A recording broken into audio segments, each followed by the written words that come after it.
I never imagined I would be the one to put handcuffs on my own flesh and blood.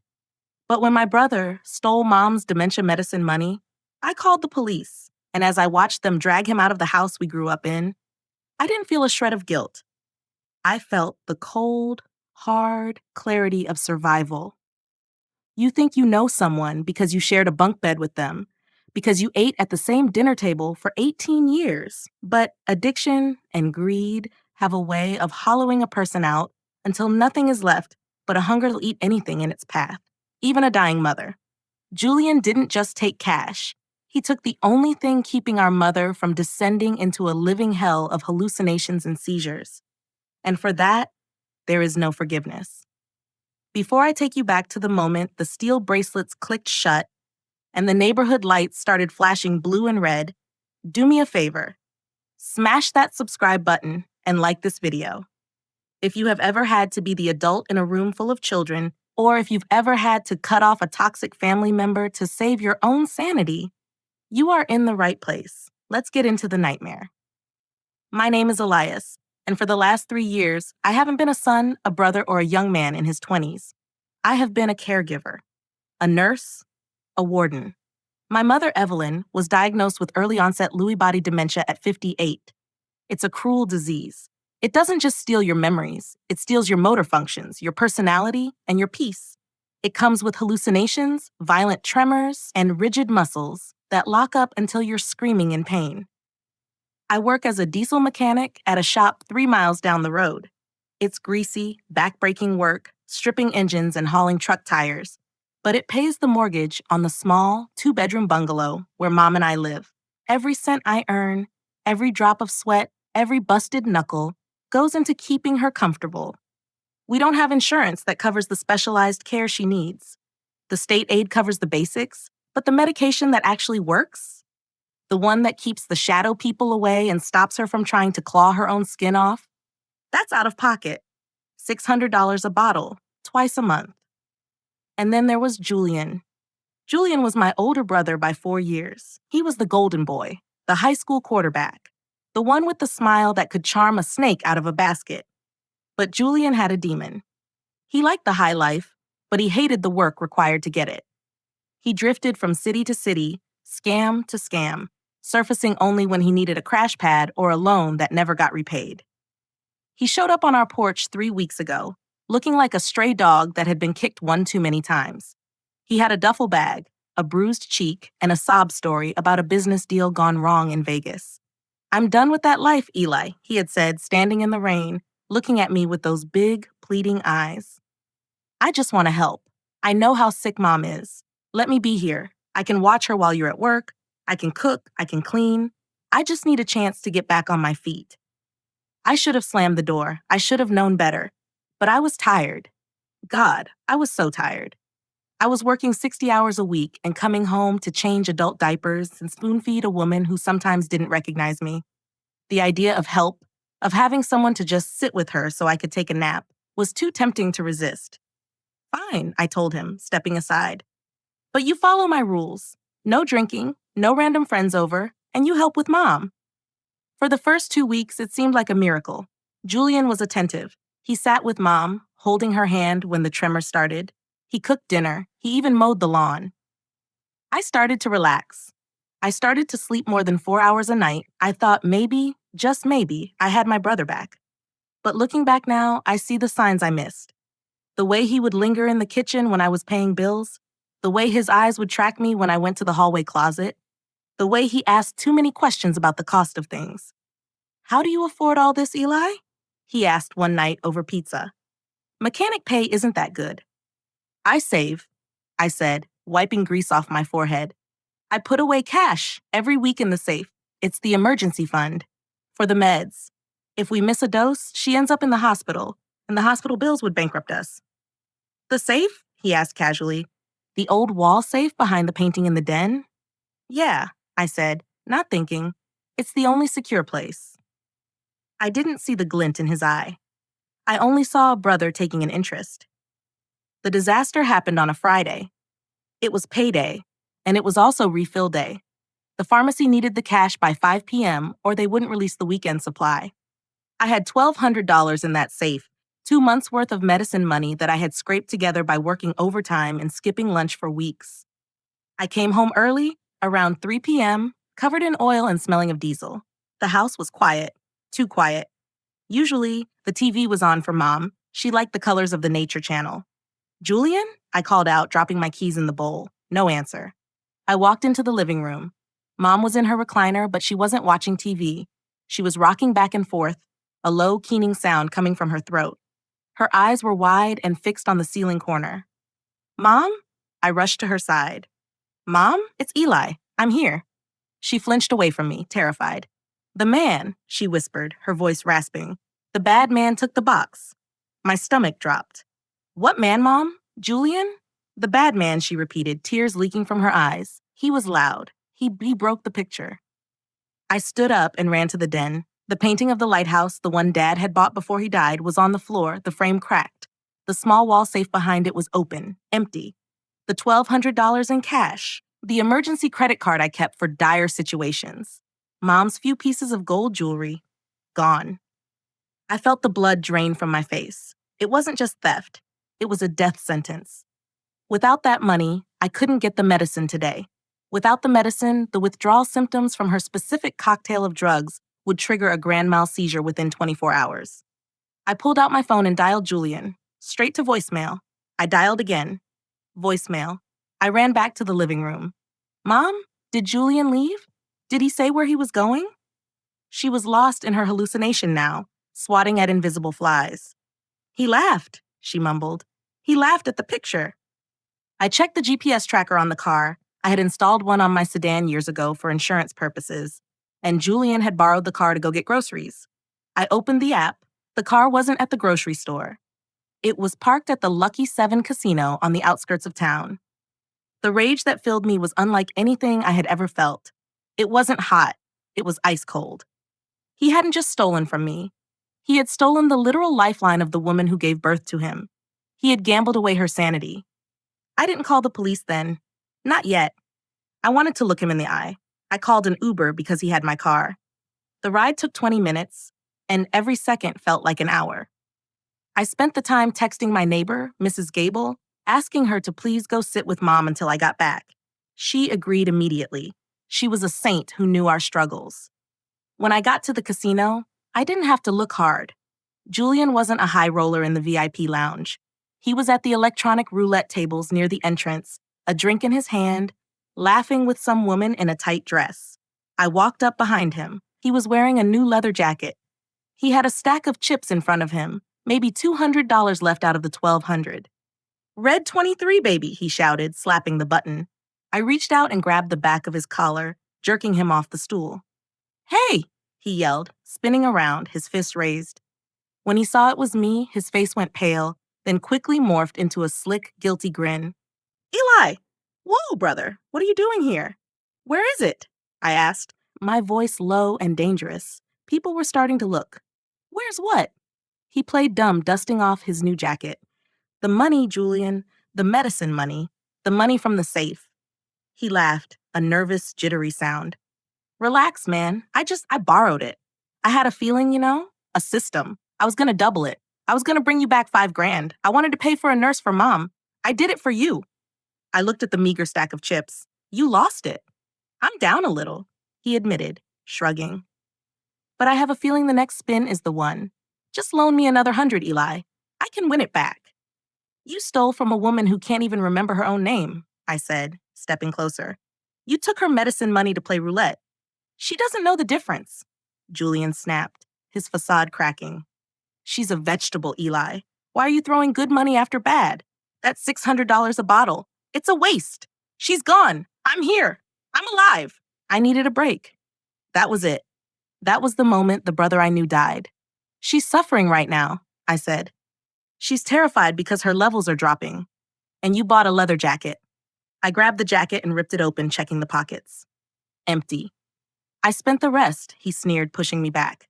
Get off me. You're embarrassing yourself. Go back to your grease pit. He turned back to the machine. Come on, baby. Red 23. I stood there, surrounded by the flashing lights and the dinging of slot machines.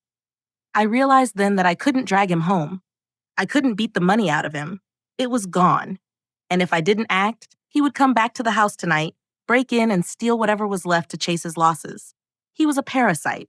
I pulled out my phone. "Who are you calling?" Julian asked, glancing over his shoulder, a hint of arrogance still in his eyes. "Mom? She can't answer." "No," I said, dialing 3 numbers. "I'm calling the only people who can fix this." 911, what is your emergency?" the dispatcher asked. "My name is Elias Vance," I said, staring directly into my brother's eyes. "I am at the Lucky 7 casino. I would like to report a grand larceny and elder abuse. My brother has stolen medical funds from a dementia patient and is currently gambling them away." Julian froze. The color drained from his face completely. "You wouldn't." "I just did," I said. "Hang up," he hissed, lunging for the phone. "Eli, hang up. That's a felony. I have strikes. If they take me in, I'm looking at 5 years. You can't do this to family." I sidestepped him. "You stop being family when you open that safe." Security guards, sensing the altercation, were already moving toward us. Julian looked at them, then at the exit. He contemplated running. "Don't run," I said coldly. "You have my car keys. If you run, I add grand theft auto to the list." He slumped against the slot machine, defeated. "You're ruining my life over a few pills." "You risked her life for a spin of a wheel," I replied. We waited in silence for 6 minutes. Julian chugged his drink, his hands shaking. I just watched him. When the police arrived, they didn't mess around. Elder abuse is taken seriously in our county. I had the photos of the broken safe on my phone. I had the documentation of the withdrawal from my bank account that put the cash in there. And Julian had the motive and the opportunity. They cuffed him right there on the casino floor. People watched. Some filmed it. "Elias, please," Julian begged as they marched him out. "I'm your brother. Tell them it was a misunderstanding. I'll pay you back. I swear." I didn't say a word. I watched them shove him into the back of the cruiser. The officer handed me my car keys, which they had fished out of Julian's pocket. "We'll need you to come down to the station to file the formal statement," the officer said. "But you can do it tomorrow if you need to attend to your mother." "Thank you," I said. I got in my car, I drove home. But the victory was hollow. Julian was in jail, yes, but the money was gone. The safe was empty. It was 4:45 p.m. The pharmacy closed at 5. I had 15 minutes to find $600, or my mother was going to descend into a violent, seizure-filled night that could kill her. I pulled over to the side of the road. I checked my bank account balance on my app, $42.50. I checked my credit cards, maxed out from the last hospital stay. I hit the steering wheel, screaming until my throat was raw. I had done the right thing. I had called the police. I had stopped the thief. But in the real world, justice doesn't print money. I took a deep breath. I wiped my eyes. There was one option left, one I swore I would never use. I turned the car around. I wasn't going to the pharmacy. Not yet. I was driving to the sprawling estate on the hill, the house of the man who had abandoned us 10 years ago. My mother's ex-husband, my father. He was a wealthy man, a cruel man. He had told me never to contact him again unless someone was dead. Well, someone was about to be. I put the car in gear. I had put one family member in a cage today. Now I had to go beg another one for mercy. I had just watched the police drag him away after my brother stole Mom's dementia medicine money. I called the police. But as I stood in front of the iron gates of my father's estate, shivering in my grease-stained mechanic's coveralls, I realized the real crime was just beginning. Putting Julian in a cell was the easy part. It was a surgical removal of a tumor. But now, I was facing the infection that had plagued our family for a decade. The man who had abandoned us when the diagnosis came in, simply because he didn't sign up for a vegetable. I had 15 minutes to get $600, or the withdrawal seizures would start, and I knew for a fact my mother's heart wouldn't survive another episode. I wasn't just begging for money, I was bargaining for a life. If you're still here, hit that subscribe button. We are walking into the lion's den, and I promise you, what I found inside was worse than anything I left behind at the casino. The intercom on the brick pillar buzzed with static. "State your business," a metallic voice demanded. Not a servant. Him. He always screened his own calls. Paranoia comes with the tax bracket. "It's Elias," I shouted into the speaker, my voice cracking with a mix of rage and adrenaline. Open the gate, Robert. It's an emergency. There was a long, heavy silence, the kind of silence that costs money. I told you, his voice came back, smooth and detached, that you were not welcome here. You made your choice when you stayed with her. She's dying, you son of a bitch, I screamed, slamming my fist against the call box. Julian stole the medicine money. The pharmacy closes in 12 minutes. I need $600, cash. Now, if you don't open this gate, I will drive my car through it, and I will beat it out of you. I don't know if it was the threat or the mention of Julian's name, but the heavy iron gates clicked and began to swing inward. I jumped back into my beat-up sedan, the engine sputtering as I floored it up the winding, manicured driveway. The house loomed ahead, a sprawling, modern monstrosity of glass and steel that looked more like an office building than a home. It was cold, sterile, the exact opposite of the clutter and warmth of the bungalow where I spent my nights wiping drool off a chin. Robert stood on the front steps. He was wearing a cashmere sweater and holding a tumbler of scotch. He looked younger than his 60 years. Money buys good skin, I suppose. He watched me park my rusting heap next to his pristine Mercedes with a look of mild disgust. I scrambled out of the car, not bothering to shut the door. I ran up the steps, stopping 3 feet from him. I smelled the diesel on myself, the sweat, the fear. He smelled of expensive peat and apathy. Julian stole it? He asked, taking a sip of his drink. He didn't sound surprised. He sounded bored. He gambled it away, I panted, checking my watch. 4:51 p.m. I need the cash, Robert. I know you keep a stack in your office safe. Give it to me. And where is Julian now? Jail, I spat.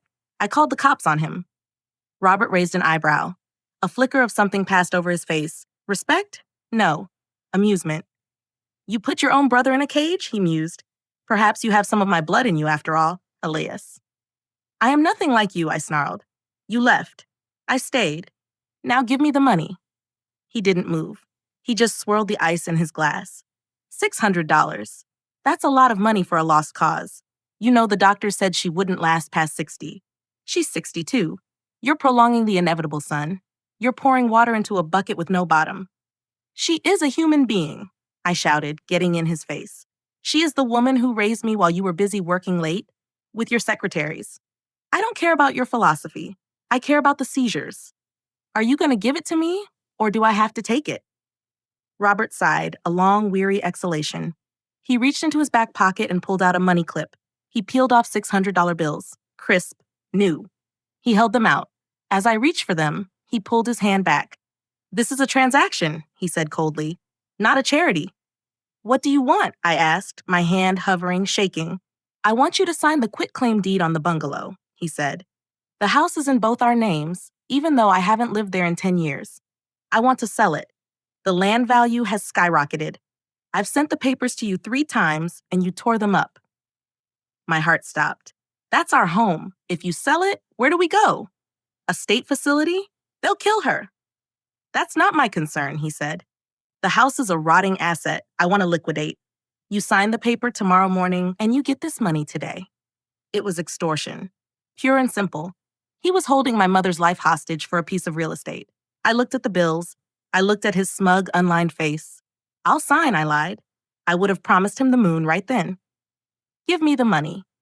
I'll have my lawyer call you at 9 a.m., he said. Don't disappoint me, Elias. I have resources you can't imagine. If you back out, I'll have the house condemned by the city before lunch. He handed me the money. I snatched it from his hand. I didn't say thank you. I didn't look back. I turned and sprinted to my car. 4:54 p.m. I had 6 minutes to drive 3 miles in rush hour traffic.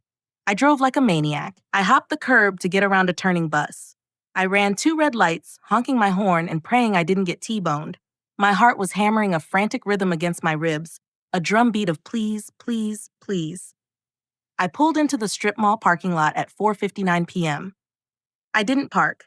I slammed the car into park right in front of the fire lane and bailed out. The metal security grate of the pharmacy was halfway down. Mr. Henderson, I screamed, sliding under the grate like an action hero, scraping my back on the metal. Don't close, please. Mr. Henderson, the old pharmacist who had known me since I was a kid buying candy bars, looked up from the register. He saw me, dirty, panting, clutching a fistful of cash. He saw the desperation in my eyes. He hit the button to stop the grate. I thought you weren't coming, Eli, he said softly, taking off his glasses. I kept the drawer open as long as I could. I got it, I wheezed, slamming the $600 onto the counter. I got it. He didn't count it. He just nodded and turned to the bin behind him. He grabbed the white paper bag, the bag that held my mother's sanity. Go, he said, handing it to me. I'll ring it up. Just go. I grabbed the bag. Thank you. Thank you, Mr. Henderson. I crawled back out under the grate. I sat in my car for a full minute, just breathing. I pressed the bag to my forehead. It was cold. It was real. I drove home slowly. The adrenaline crash was hitting me, making my hands shake on the wheel. I felt like I wanted to vomit. When I walked into the house, the air was thick with tension. Mrs. Gable was sitting on the edge of the sofa, looking terrified. Mom was standing in the middle of the room. She had stripped off her clothes, a common symptom when her skin felt like it was burning. She was naked, frail, and screaming at the wall. Get them off, she shrieked, clawing at her arms. The spiders! The blue spiders! They're biting me. It's okay, Mom, I said, dropping my keys and rushing to the kitchen. I'm here. The medicine is here. She's been like this for 20 minutes, Mrs. Gable whispered, wringing her hands. I tried to calm her, Eli, but she didn't know me. She tried to bite me. It's okay, Mrs. Gable. You can go, I said, grabbing a glass of water and the pill cutter. Thank you. I've got it from here. Mrs. Gable fled. I didn't blame her. I crushed the pills into a spoonful of applesauce. She couldn't swallow them whole when she was this agitated. I walked over to my mother. She looked at me with wild, unrecognizable eyes. Who are you? Get away. You're one of them. I'm Eli, Mom, I said softly, using the calm, monotone voice I had perfected over 3 years.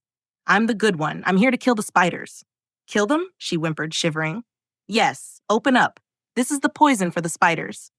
She opened her mouth like a baby bird. I fed her the applesauce. I guided her to the bathroom, ran a warm bath, and gently washed her while the medicine took effect. It took about 45 minutes. The screaming stopped. The rigid muscles in her neck relaxed. Her eyes lost that terrified glaze and became heavy. Eli? She whispered, leaning her head against my shoulder as I wrapped her in a towel. Yeah, Mom, I'm here. Did you finish your homework? She thought I was 12. Yeah, Mom, I choked out, a lump forming in my throat. I finished it. I got an A. Good boy, she sighed. You're a good boy. I put her to bed. I sat in the chair next to her until her breathing deepened into a rhythmic snore.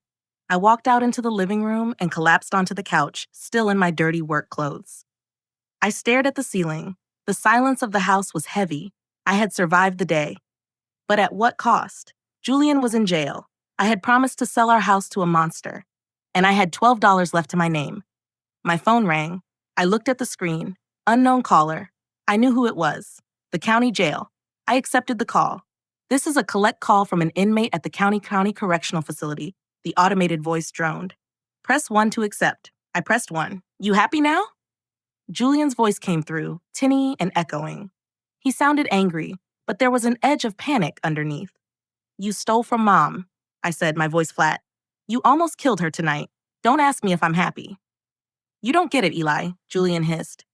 I didn't just take the money for roulette. I needed to double it fast because I owe people. Bad people. Why do you think I came home? I was hiding. That's not my problem anymore, I said. You made your bed. It is your problem, he shouted. Because when I couldn't pay them, I told them where I was. I told them my rich brother had a safe. They're going to come looking, Ely. And when they find out the safe is empty, they're going to tear that house apart. You told them about the safe? I sat up, my blood running cold. I had to. They were going to break my legs. Julian rushed on. But that's not why I'm calling. Listen to me. When I opened the safe, the money wasn't the only thing in there. I frowned. What are you talking about? It was just the cash and Mom's old ring. No, Julian said. There was a false bottom. I found it by accident when I was scooping the bills. There was a folder, Eli, a blue folder. I never put a folder in there, I said. That safe was empty when we moved in. It must have been Dad's, Julian said, from before he left. I took it, Eli. I thought maybe there were bonds in it, or checks. What was in it? I don't know. I didn't have time to read it all, Julian said, his voice dropping to a whisper. But I saw the header on the first page. It was a trust deed, a massive one, dated 15 years ago. So, Julian said. It lists Mom as the beneficiary, not Dad, and the assets, Eli, the assets are the company, Dad's company. My grip on the phone tightened. That's impossible. Dad owns the company. He built it. Read the folder, Julian yelled. I can't read the folder, Julian. You have it. No, I don't, he said. When I saw the cops coming at the casino, I panicked. I didn't want them to find it and book it into evidence. If Dad found out I had it, he'd kill me. Literally kill me. Where is it? I demanded. I hid it, Julian said. In the casino, second floor bathroom, inside the vent above the third stall. You have to get it, Eli. I'm not going back to the casino, I said. I'm done with your games. Eli, listen to me. Julian sounded desperate. Dad didn't just leave us because Mom got sick. He left because he stole the company from her. That folder proves it. If you get that folder, you don't need $600 for medicine. You'll own the whole damn city. The line went dead. The timer on the collect call had run out. I sat there in the dark living room, the phone buzzing with the disconnect tone. A blue folder. A hidden trust. A father who wanted me to sign a quitclaim deed tomorrow morning. The pieces slammed together in my mind. Robert wasn't trying to sell the bungalow because of the land value. He was trying to sell it because he knew the safe was there. He knew he had left something behind 10 years ago, something he thought was lost or destroyed. He wanted the house so he could get the folder, and he didn't know Julian had beaten him to it. I looked at the clock, 9:30 p.m. My mother was asleep. The medicine bought her 12 hours of peace. I stood up. I wiped the grease from my hands onto my pants. I grabbed my keys. I wasn't a mechanic tonight. I was a treasure hunter. And if Julian was telling the truth, even a fraction of it, I was about to go to war with the most powerful man I knew. I walked out to the car. Hang on, Mom, I whispered to the silent house. I think we just found the bottom of the bucket. I drove back to the Lucky 7 casino with the kind of focus usually reserved for bomb disposal experts. The neon sign flickered ahead, a garish beacon in the dark, promising fortune, but delivering only misery. I had just called the police on my brother for stealing Mom's dementia medicine money, but as I pulled my rusted sedan into the far corner of the parking lot, I realized that Julian's petty theft was just a drop in the bucket. He was a small-time crook in a family of sharks. If what he said on the phone was true, if there really was a blue folder hidden in the bathroom vent that proved my father had stolen his empire from my dying mother, then I wasn't just walking into a casino. I was walking into a crime scene that had been cold for 10 years. I killed the engine and sat in the dark for a moment. My hands were shaking, still stained with grease from the shop. I looked at the passenger seat where the bag of medicine sat. That bag had cost me my pride. I had begged the man who abandoned us for $600, and he had spat on me and demanded I sell our home in exchange. Now I understood why. He didn't want the land. He wanted the safe. He wanted to bury the evidence of his own sins before my mother died and the estate went into probate. I pulled my cap low over my eyes and stepped out into the night. The air smelled of stale cigarette smoke and desperation. I walked toward the entrance, keeping my head down. I had made a scene here only 4 hours ago. If the same security guard was on duty, I wouldn't make it past the foyer. Luck, for once, was on my side. The shift had changed. The burly guard who had helped me detain Julian was gone, replaced by a younger guy who looked more interested in his phone than the patrons. I slipped past him, merging into the crowd of late-night gamblers, the insomniacs, the drunks, and the dreamers chasing a loss they couldn't afford. The noise hit me like a physical blow.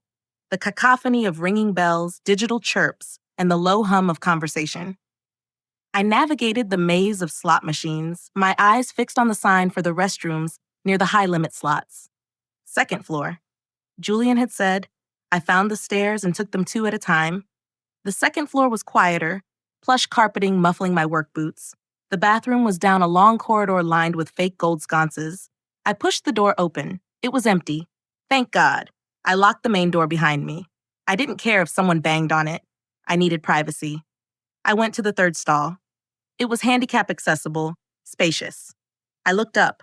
There it was, a square metal vent cover in the ceiling, caked with gray dust. I stood on the toilet seat. I'm 6'2", but even then, it was a stretch. I reached up and tested the screws.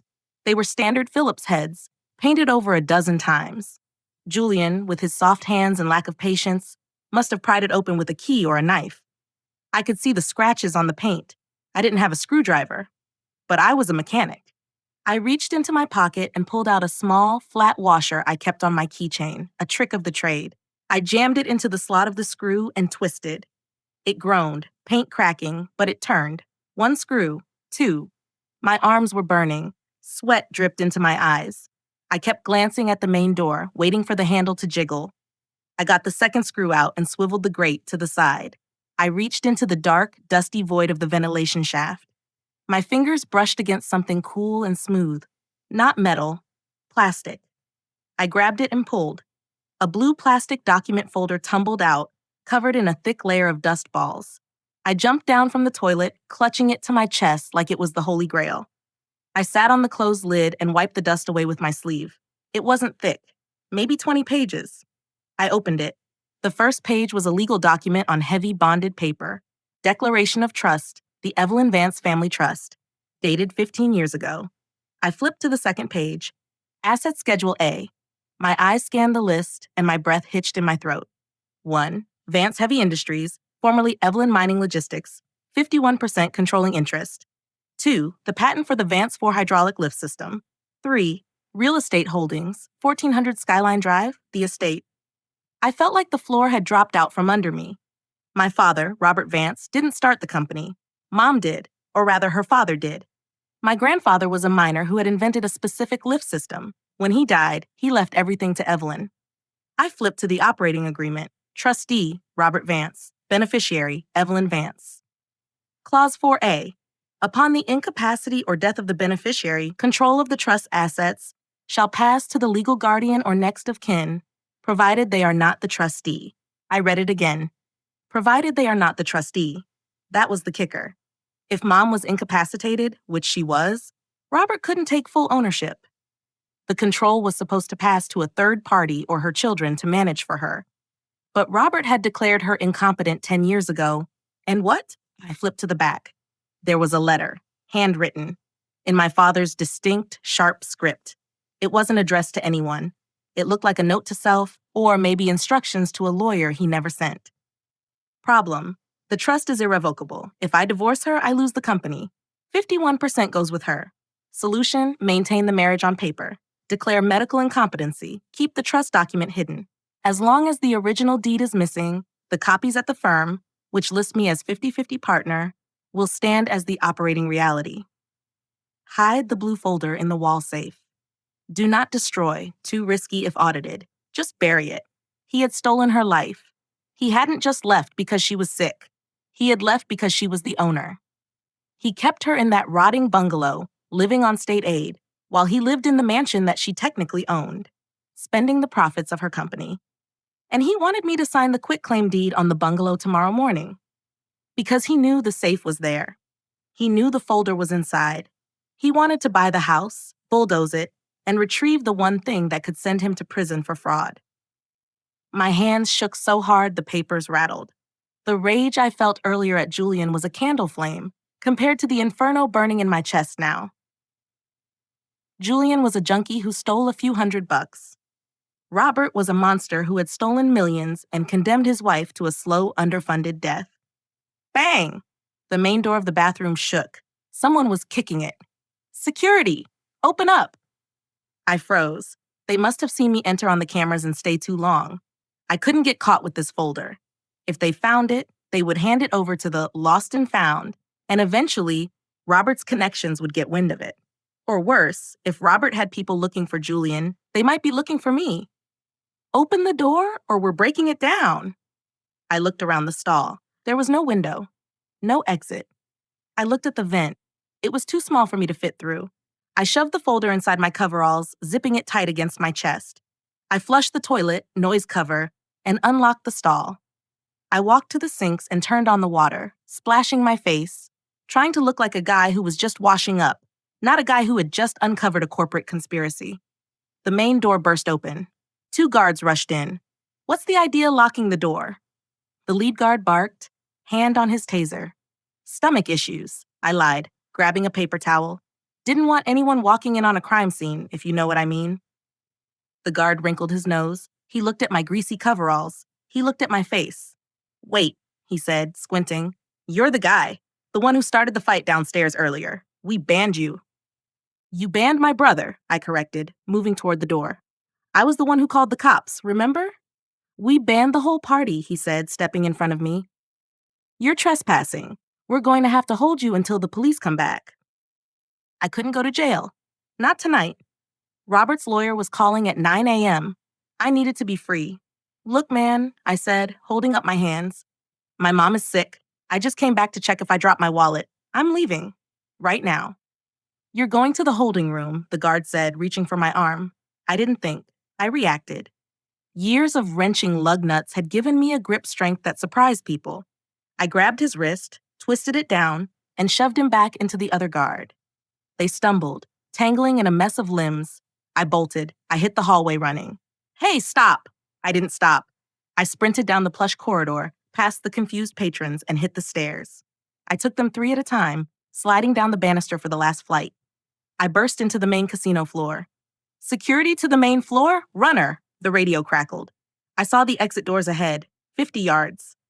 A guard near the roulette wheel stepped into my path. I didn't slow down. I lowered my shoulder and plowed through him like a linebacker. He went down with a grunt, knocking over a tray of drinks. I hit the doors and burst out into the cool night air. I ran to my car. I fumbled with the keys, dropped them, cursed, picked them up, and jammed them into the ignition. The engine roared to life just as the casino doors opened behind me. I peeled out of the lot, tires screeching, leaving a cloud of blue smoke. I watched in the rearview mirror as the guard stopped at the edge of the pavement, radios in hand. They had my license plate. They would call the cops. But I had a head start. I drove. I didn't go home. Not yet. If the police came to the house, they would find Mom alone. Or worse, if Robert had sent anyone to the house. I pulled into a 24-hour truck stop 5 miles out of town. I parked in the shadows between 2 massive 18-wheelers. I turned on the dome light and pulled the blue folder out of my shirt. I read every word. I memorized every clause. I took pictures of every page with my phone and emailed them to myself, to my work email, and to a burner account I set up right then and there. Then I drove home. It was 2 a.m. when I pulled into the driveway of the bungalow. The house was dark. I unlocked the front door quietly. Mrs. Gable had gone home hours ago. I walked into Mom's room. She was sleeping soundly, the medicine doing its job. Her chest rose and fell in a peaceful rhythm. She looked so small in that bed, so fragile. You own the city, Mom, I whispered to her sleeping form. You own it all. I went to the kitchen. I made a pot of coffee. I didn't sleep. I sat at the kitchen table with the blue folder in front of me, waiting for the sun to come up. My phone rang at 9 a.m. exactly. Unknown caller. I picked it up. Elias? It was a woman's voice. Sharp, professional. This is Sarah Jenkins, Mr. Vance's attorney. I understand you've agreed to the terms regarding the property transfer? I took a sip of cold coffee. I have, I said. Excellent. I have the papers prepared. I can send a courier over, or you can come to my office to sign. Mr. Vance is anxious to get this settled. He's prepared to release a relocation bonus of $5,000 upon signature, in addition to the cash he gave you yesterday. $5,000. He was upping the bribe. He was scared. I'll come to you, I said. I want to get this over with. Very good. My office is in the Vance Industries building downtown, Suite 400. Can you be here in an hour? I'll be there, I said. Bring your ID and the deed if you have it. Oh, I'll bring everything, I said. I hung up. I stood up and showered. I scrubbed the grease from my hands until they were raw. I put on my only suit, the one I wore to funerals. It was a little tight in the shoulders, but it would have to do. I walked into Mom's room one last time. I kissed her forehead. I'll be back, Mom, I said. And I'm bringing back more than just medicine. I grabbed the blue folder. I grabbed the $600 Robert had given me. I hadn't spent it all. I had used my last $40 for gas. I put the cash in my pocket. I got in my car and drove downtown. The Vance Heavy Industries building was a tower of glass that dominated the skyline. It was the house that Evelyn built and Robert stole. I parked my rusted sedan right in front of the main entrance. in a spot marked reserved for CEO. A security guard stepped out. "Sir, you can't park here." I got out of the car, holding the blue folder. "It's okay," I said, tossing him my keys. "I'm the owner's son." I walked through the revolving doors. The lobby was marble and gold. I walked to the elevator. I didn't press the button for the law offices on the fourth floor. I pressed the button for the penthouse, the executive suite. I wasn't going to sign a quitclaim deed. I was going to serve an eviction notice. The elevator dinged. The doors opened. I stepped out into a reception area that cost more than my entire life's earnings. A receptionist looked up, startled. "Sir, can I help you?" "I'm here to see Robert," I said, walking past her desk toward the double mahogany doors. "Mr. Vance is in a meeting. You can't just go in there." She reached for her phone. I kicked the double doors open. Bam! Robert was sitting at the head of a massive conference table. He was surrounded by suits, lawyers, board members. They all looked up. Robert's face went from annoyed to furious when he saw me. "Elias," he said, standing up. "What the hell is this? You were supposed to meet Sarah downstairs." I walked into the room. I felt the eyes of the board members on me, the mechanic in the ill-fitting suit. I decided to skip the middleman, I said. "Get out," Robert snarled. "Security." "I wouldn't do that," I said, raising my voice. "Not unless you want me to read this out loud." I threw the blue folder onto the polished mahogany table. It slid across the surface and stopped right in front of him. Robert looked down. He saw the faded blue plastic. He saw the dust still clinging to the edges. His face turned the color of ash. He sat down heavily, as if his strings had been cut. "Where did you get that?" he whispered. "The safe," I lied. "The one you were so worried about. The one you wanted to bulldoze my house to find." The room was silent. The board members were looking from me to Robert to the folder. "What is this, Robert?" one of the men asked. An older man with white hair. "What is in the folder?" I smiled. It wasn't a nice smile. "That," I said, "is my mother's permission slip. And I think it says you're sitting in her chair." The blue plastic folder sat on the polished mahogany table like a landmine. For 10 seconds, the only sound in the boardroom of Vance Heavy Industries was the hum of the air conditioning and the ragged breathing of my father, Robert Vance. He stared at the folder, his hands gripping the arms of his leather chair so hard his knuckles were white. He knew exactly what was inside. He knew that the ghost he had tried to bury in a wall safe 10 years ago had just walked through the door wearing an ill-fitting suit and grease-stained hands. "Security!" Robert roared again, breaking the silence. "Get this lunatic out of here! He's trespassing!" 2 uniformed guards stepped into the room from the hallway. They reached for me. "Don't touch me," I said, my voice steady, though my heart was hammering against my ribs. I looked at the man at the end of the table, the older one with the white hair who had asked about the folder. I recognized him from the company website. Arthur Sterling, the chairman of the board. "Mr. Sterling, if you let security drag me out before you read page 3 of that document, you will be complicit in a felony fraud case that will bankrupt this company." The guards hesitated. They looked at Robert, then at Sterling. "Read it, Arthur," Robert screamed, standing up. "It's a forgery. The boy is unstable. He called the police on his own brother yesterday. He's desperate for money." "If it's a forgery," Sterling said, his voice calm and authoritative, "then you have nothing to worry about, Robert." Sterling reached out and pulled the folder toward him. Robert lunged. He actually threw himself across the table, knocking over a pitcher of water, trying to snatch the folder back. "Don't," Robert shrieked, but he was too slow. The general counsel, a sharp-eyed woman named Miss Halloway, sitting to Sterling's right, blocked Robert's arm. "Sit down, Robert," she said, her tone icy. "You're making a scene." Robert slumped back into his chair, us panting, his eyes darting around the room like a trapped animal. He looked at me with pure, unadulterated hatred. Sterling opened the folder. Dust motes danced in the shaft of sunlight hitting the table. He adjusted his glasses. He read the first page, then the second. The room went dead silent. Sterling flipped to the asset schedule. He looked up at Robert. "This is the original deed of trust," Sterling said softly. "Not the copy you filed with us in 2015. This one lists Evelyn Vance as the sole beneficiary of the grandfather's shares. It lists her ownership at 51%. "It's fake," Robert whispered, wiping sweat from his upper lip. "She was incompetent. I had power of attorney."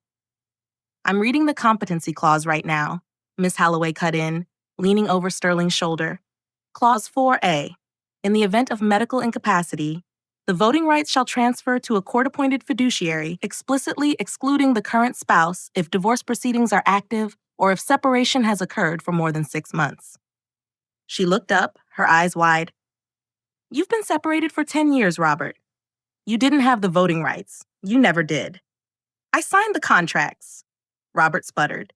I built this company. She was drooling in a wheelchair. I did the work. You signed the contracts as the CEO, Holloway said, her voice turning dangerous. But you voted on board resolutions as the majority shareholder.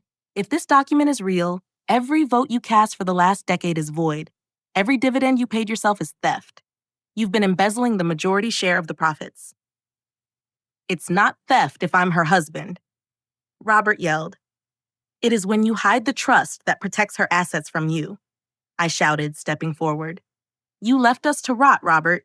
You paid yourself millions while I had to beg a pharmacist for a payment plan on her seizure meds. You tried to buy my house yesterday just to destroy this document.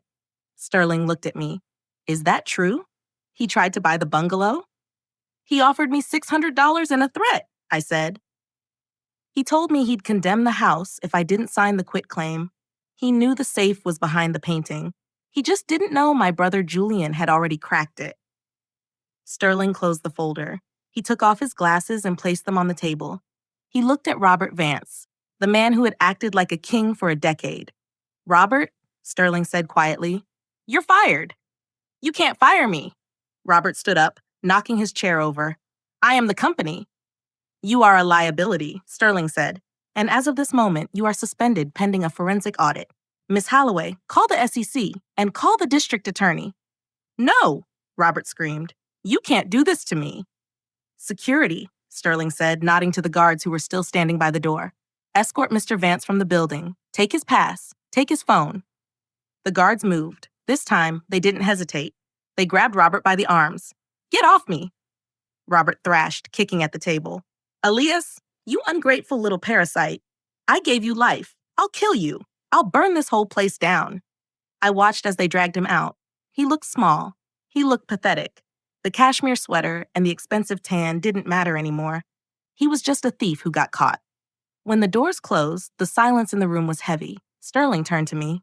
Mr. Vance, Elias, if this document is authenticated, your mother is the majority owner of this firm, which means as her legal guardian. I speak for her, I finished. Yes, Sterling said. You do. I don't want to run the company, I said, my voice shaking slightly as the adrenaline crashed. I fix trucks. I don't know anything about corporate strategy, but I know about right and wrong. What do you want to do? Miss Holloway asked. I want the best doctors money can buy, I said. I want 24-hour nursing care for her. I want the house retrofitted for her wheelchair, and I want to know that Robert Vance will never step foot near her again. Done, Sterling said. We can advance a distribution from the trust immediately to cover medical expenses. Miss Holloway will handle the restraining order. I nodded. I felt a weight lift off my shoulders, a weight I had been carrying since I was 22 years old. I had done it. I had saved her. Thank you, I said. I should go tell her. I turned to leave. Mr. Vance? Sterling called out. I stopped. Your brother, Sterling said. Julian? You said he found the folder? Yeah, I said. He found it. He might have saved the company, Sterling mused, in a roundabout way. He stole from her first, I said hard. He doesn't get a medal. I walked out of the boardroom. I walked past the terrified receptionist. I pressed the button for the elevator. I felt invincible. I had walked into the lion's den and walked out with the crown. But as the elevator doors opened on the ground floor, my victory lap hit a brick wall. Standing in the lobby, blocking the exit, were 4 police officers, and the security guard from the casino, the one I had tackled.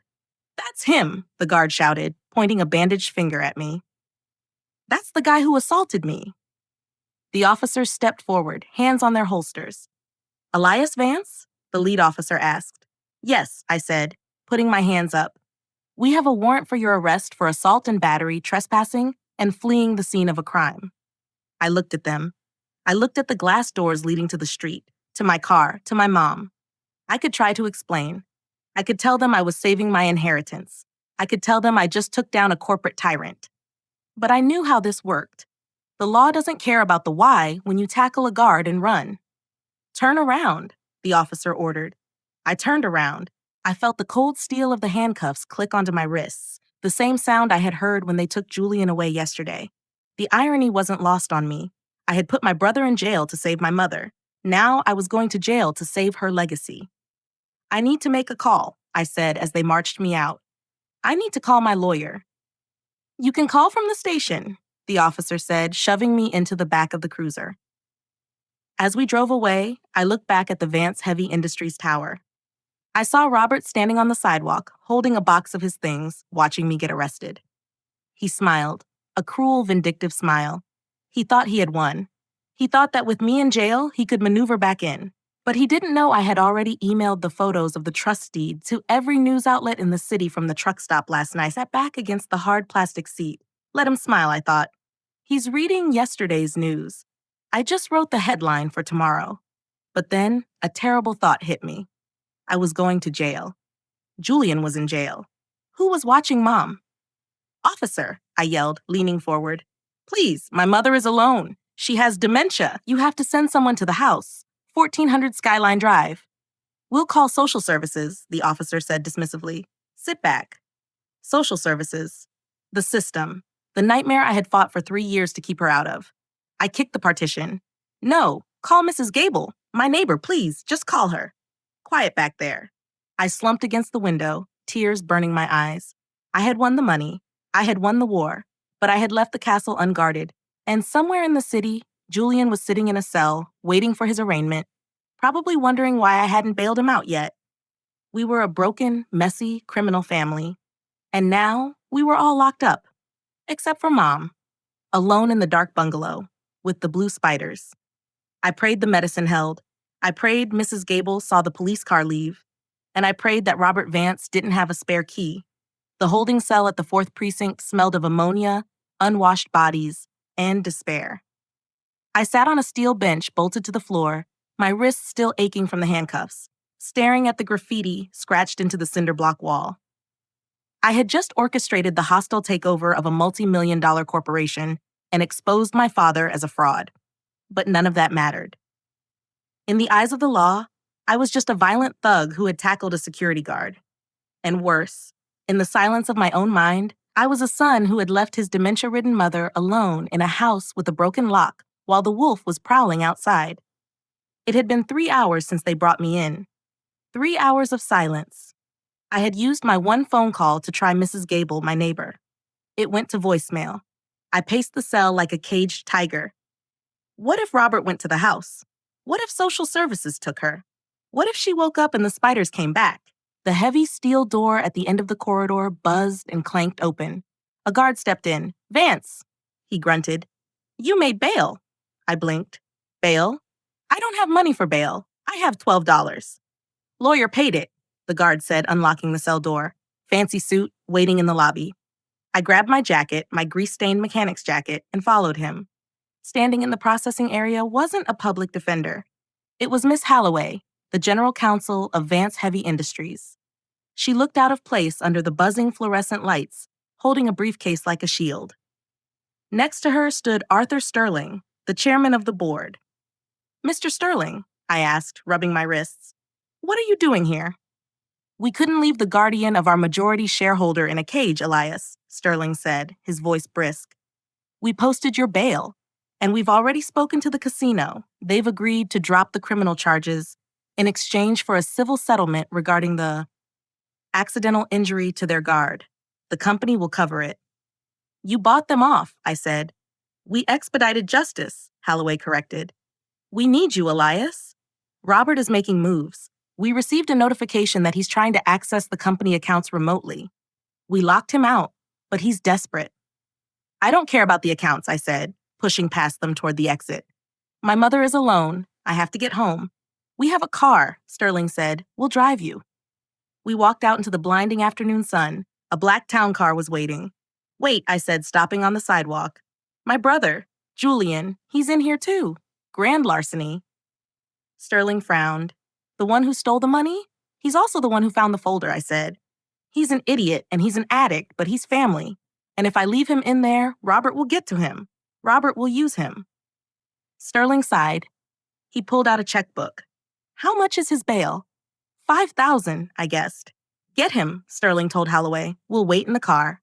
20 minutes later, Julian walked out of the precinct. He looked wrecked. His eyes were bloodshot, his clothes wrinkled. When he saw me standing by the town car, he stopped. He looked shameful. Get in, I said. You bailed me out, he whispered. After I didn't bail you out, I said, pointing to Sterling. The trust did. And this isn't freedom, Julian. This is probation. Get in the car. Julian slid into the back seat. I got in beside him. Sterling sat in the front. Skyline Drive, I told the driver, and step on it. The ride was tense. Julian stared out the window, avoiding my eyes. Sterling was on the phone, issuing orders to freeze assets and secure servers. I just watched the road, my heart hammering. We turned onto our street. My blood ran cold. There was a car in the driveway, a pristine silver Mercedes. Robert's car. He's there, I said, my voice turning into a growl. He's at the house. Driver, block him in, Sterling ordered. The town car screeched into the driveway, blocking the Mercedes. I didn't wait for the car to stop completely. I threw the door open and sprinted toward the house.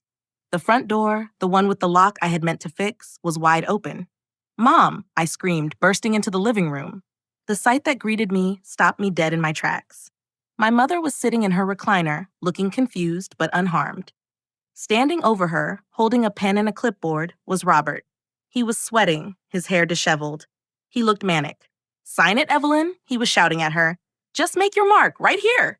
Robert, I roared. He spun around. When he saw me, his eyes went wide. He looked past me and saw Sterling and Julian entering the room. You, Robert hissed. You were supposed to be in jail. I have better lawyers than you, I said, stepping between him and my mother. Get away from her. She needs to sign the transfer, Robert yelled, waving the clipboard. I need to secure the assets before the SEC freezes them. It's for her own good. It's for your good, Sterling said, stepping into the room. It's over, Robert. The police are 5 minutes out. We called them on the way. She's my wife, Robert screamed, grabbing Mom's arm. Let go of me. Mom cried out, lucid for a split second in her fear. Elias, the bad man. That was it. I didn't think about the law. I didn't think about the trust.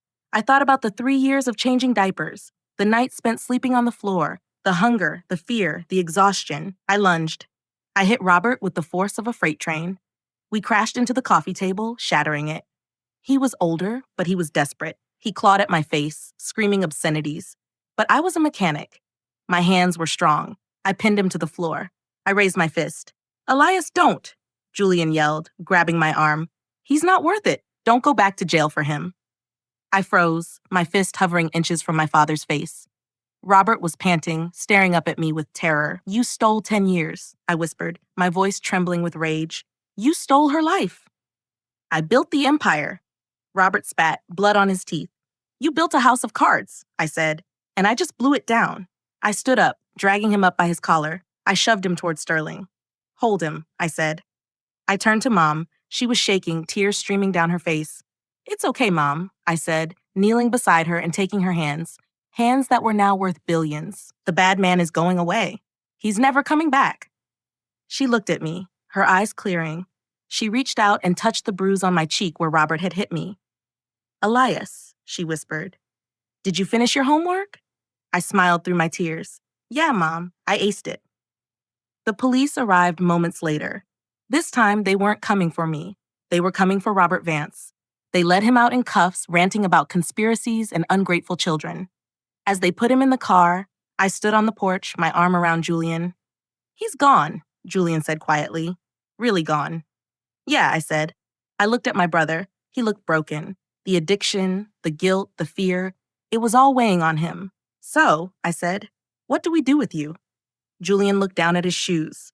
I guess I go back to jail for the theft? I reached into my pocket. I pulled out the receipt for the medicine, the one I had paid for with the money I begged Robert for. I'm not pressing charges for the theft, I said. And since I'm the guardian, and the money was technically Mom's, it's up to me. Julian looked up, hope flickering in his eyes. Really?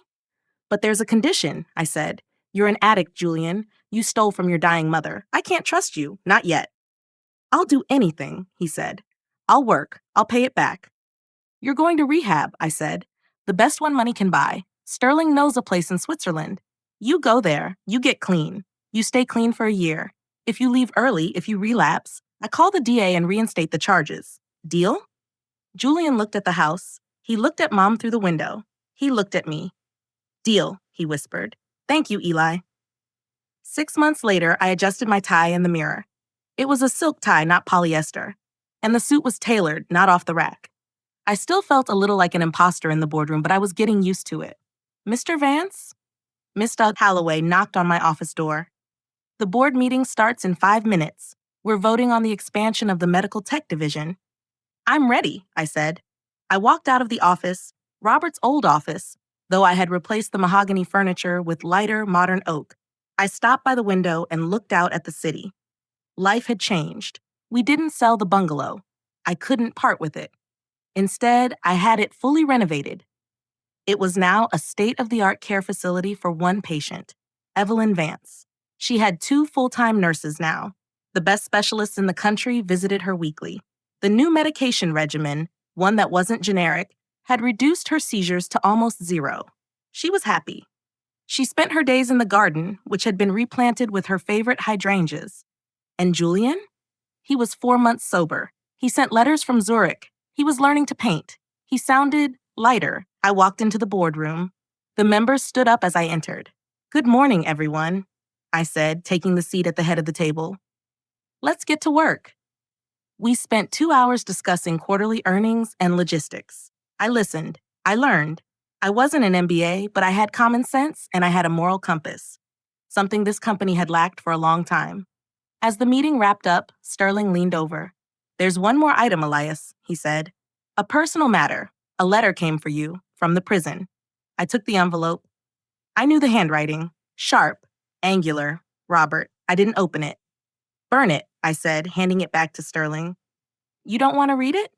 I know what it says, I said. He wants money, or forgiveness, or attention. He gets none of it.